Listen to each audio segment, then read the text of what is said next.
Oi, pessoal, a gente está começando a semana e eu quero passar para vocês um contexto astrológico dessa lunação poderosa de Leão.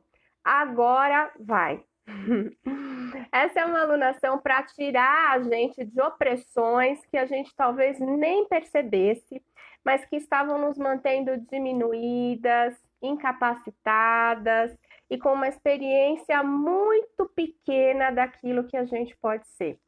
Leão é o signo que fala daquilo que somos, da nossa expressão genuína, autêntica e da liberdade de podermos ser o que quisermos ser.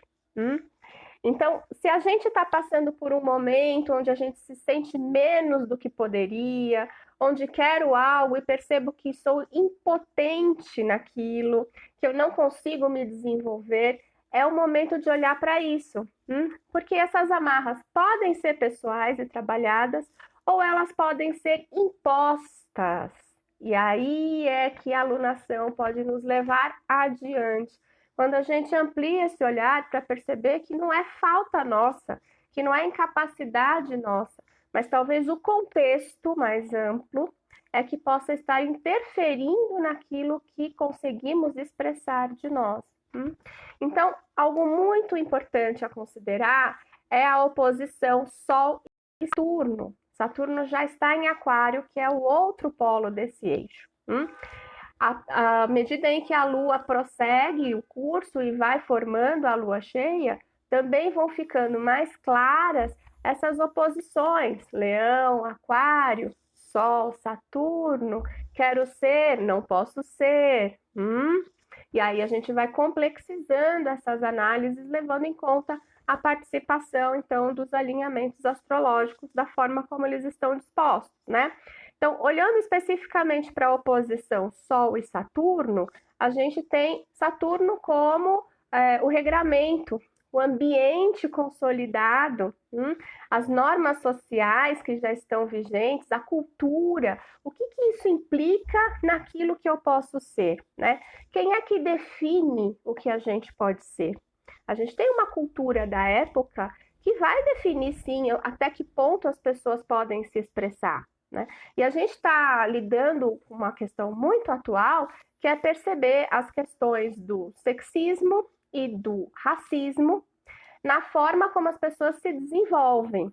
Então, o sexismo atribui às mulheres alguns papéis sociais e não permite outros papéis, né? Então, a gente tem essa divisão desde as brincadeiras infantis em coisas de menino e coisas de menina, que criam um ideário de permissões. A mulher pode ir até aqui.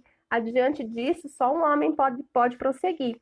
A gente tem mudado, é verdade, essa concepção nos últimos anos, mas ela ainda está presente e é um entrave social importante que a gente precisa questionar, reavaliar.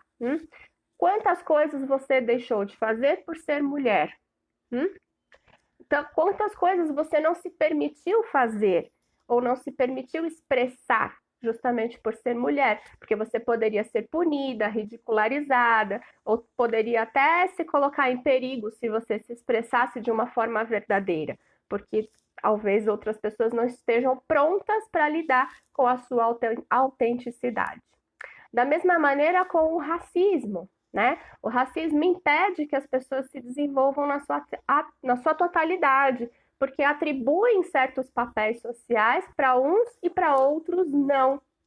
Então, uma obra muito importante que eu recomendo que todos leiam é do Frantz Fanon, Pele Negra, Máscaras Brancas.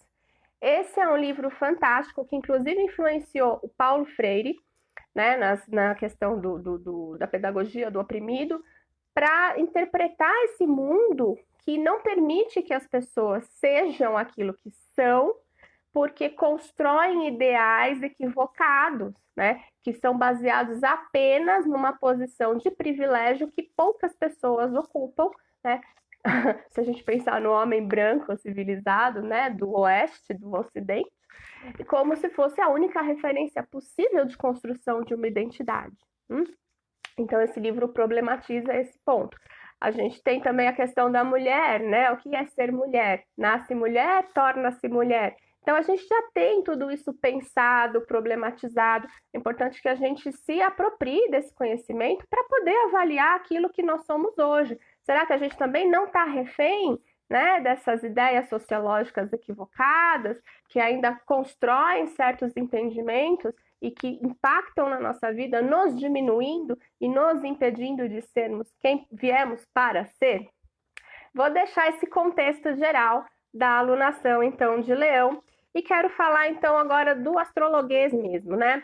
A gente tem uma configuração que está em trígono com Júpiter em Áries e ativando Quíron no mapa do Brasil. Isso quer dizer que a gente vai tocar mesmo naquelas feridas sensíveis do povo.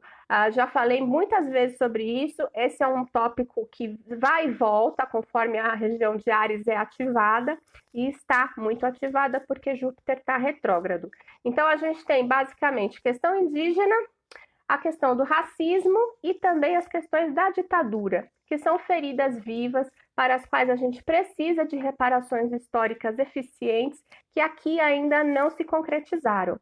Então, a gente vai ver esses temas borbulhando por aí durante a alunação de Leão.